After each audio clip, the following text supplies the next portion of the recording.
वो सबके कर्मों का अधिष्ठाता है, वो देख रहा है तुम क्या कर रहे हो, इसलिए भोगना पड़ेगा। किसी और के देखने की जरूरत नहीं, कर्माध्यक्ष वो परमात्मा, वो देख रहा है तुम्हें। डरो उससे, डरो। पाप कर्म करते समय ध्यान रखो, तुम्हें देख रहा है कोई, वो है परमात्मा, वही कर्माध्यक्ष है, वही न्यायाधीश है, वो स्वयं देख रहा है। किसी की वकालत की जरूरत नहीं, गवाही की जरूरत नहीं, साक्षी की जरूरत नहीं। कर्माध्यक्ष वो समस्त कर्मों का अध्यक्ष स्वामी तुम्हारे कर्मों को देख रहा है, उसका अवश्य फल तुम्हें देगा। सर्वभूताधिवासः, समस्त भूतों में वो निवास कर रहा है, पक्का निवास कर रहा है। साक्षी चेता, वो सबका साक्षी है और चैतन्य घन स्वरूप है। केवलो निर्गुणश्च, वो सतोगुण, रजोगुण, तमोगुण तीनों गुणों से ऊपर उठा हुआ निर्गुण है। निर्गुण का तात्पर्य होता है गुणातीत। गुणातीत माया के इन तीनों गुणों से ऊपर, सबको चेतना प्रदान उसी से होती है। चैतन्य शक्ति उसी से जागृत होती है। एको वसी निष्क्रियाणाम बहुनामेकम बीजम बहुधा यह करोति तमात्मस्थम येनु पश्यन्ति धीरास्तेषां सुखम शाश्वतम नेतरेषाम। जो अकेला एक अनंत ब्रह्मांडों में, अनंत भूतों में, अनंत शक्तियों में अपनी शक्ति का संचार करता है, वो सबका शासक एक ईश्वर है। वो प्रकृति को बीज रूप से अनेक रूपों में परिणित करके विराजमान, ये सब वही साक्षात विराजमान है। वही प्रकट रूप में दिखाई दे रहा है, वही अप्रकट सबके हृदय में विराजमान, सबसे परे, सब में भरे, सबसे परे और सब में भरे। जो सबसे भरे वही सबसे परे, जो सबसे परे वही सब में भरे। यह रहस्य रघुनाथ कर बेगी न जाने कोई, और जो जाने रघुपति कृपा तो सपने मोह न होए। जो ऐसे परमेश्वर का अनुभव कर लेता है वो सदैव परमानंद में मगन रहता है। तेसाम सुखम शाश्वतम नेतरेषाम, जो सबसे परे, सब में भरे, ऐसा अनुभव कर ले। यो माम पश्यति सर्वत्र सर्वम च मयि पश्यति तस्याहम न प्रणश्यामि सच में न प्रणश्यति। वो कभी मेरे से दूर नहीं होता, मैं कभी उससे दूर नहीं होता। जो ये जान जाता है सब में श्री भगवान है और सब श्री भगवान में है।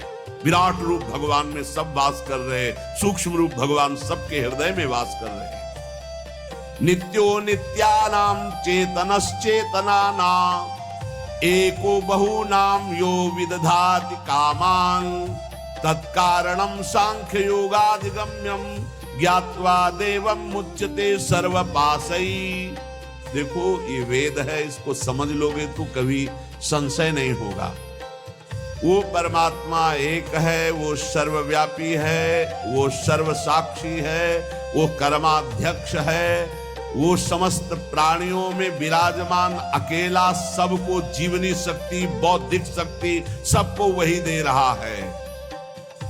जो एक नित्य चेतन परमात्मा है वही तुम्हारे कर्मों के फल का विधान करने वाला है।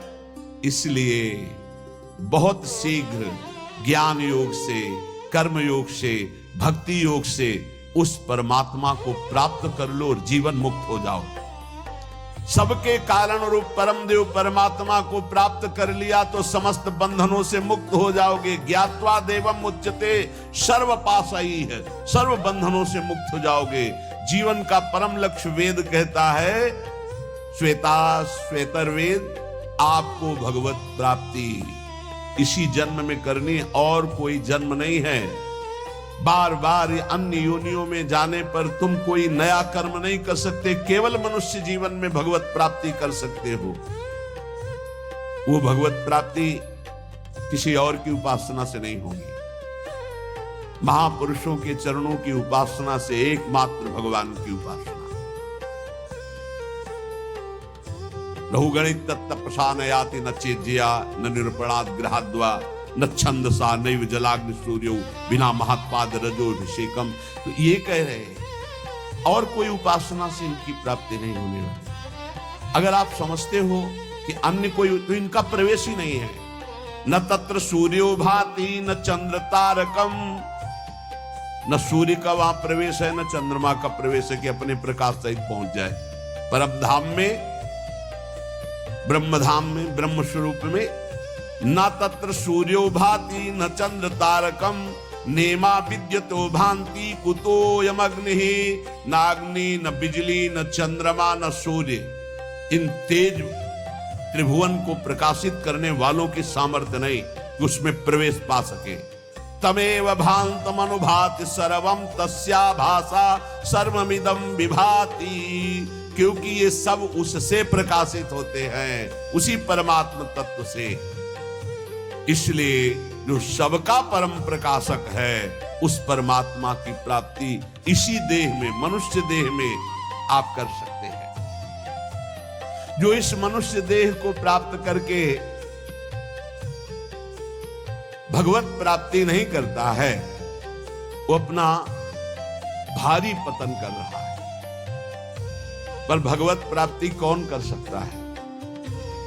जिसको कोई भी त्रिभुवन का भोग ललचाए ना, भ्रष्ट न कर पाए। ये तैयारी करनी पड़ेगी ये सत्संग से।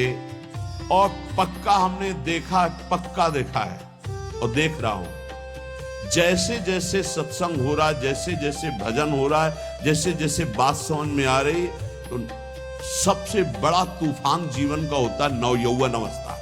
बहुत ध्यान से प्रसंग सुनना है। जब तक भोगों की आसक्ति आपके अंदर किसी भी भोग की रहेगी, तब तक आपको भगवत प्राप्ति का उत्साह नहीं होगा। एक बार ये जो प्रसंग चल, एक बार नचिकेता नाम के ब्रह्म ऋषि के पुत्र थे वो, तो उनका जन्मोत्सव मनाया जा रहा था।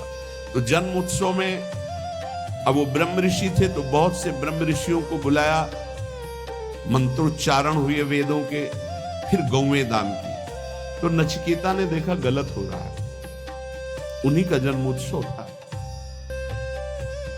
अच्छी अच्छी गौवें गौशाला में रख ली गई हैं और जो कम दूध देती हैं या जो दूध देना छोड़ने वाली हैं वो गौवें दान की जाए। तो उन्होंने दान करते समय ही पिता से कहा कि मुझे ये आपकी दान पद्धति ठीक नहीं लग रही। ऋषि पुत्र ऋषि थे, तो एक तरह से पिता का अपमान हो रहा है और पिता की निंदा हो रही है। उन्होंने कहा आप ये ऐसी दुबली पतली गौवें दान कर रहे हो, स्वस्थ गौवें, नई ब्याई हुई गौवें आप दान नहीं कर रहे हैं। ये दान पद्धति के विपरीत आप दान क्यों कर रहे हैं? गौवें किसके लिए रखे हैं? मेरे लिए ना, मैं पुत्र हूं ना, तो आप दान मेरे लिए ही तो कर रहे हैं, तो आप ऐसा दान क्यों कर रहे हैं? तो मेरे को किसको देते हैं? मेरे लिए गौवें तो मेरे को किसको देते हैं? तो उनका तुम्हें मृत्यु को देता हूं, जा। बड़े क्रोध में हुए और जा यमपुरी की यात्रा कर।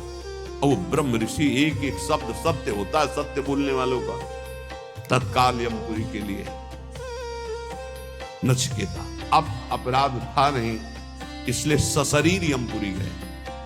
अब जो ही यमपुरी में पहुंचे तो जो 12 महाभागवत है उनमें एक धर्मराज जी को भी कहा गया है। पापियों के लिए वो यम भयानक रूप है और धर्मात्माओं के लिए धर्मराज स्वरूप है। वहां वो थे नहीं, वो ब्रह्म सभा में किसी कार्य हेतु गए हुए थे। उनकी पत्नी ने आतिथ्य सत्कार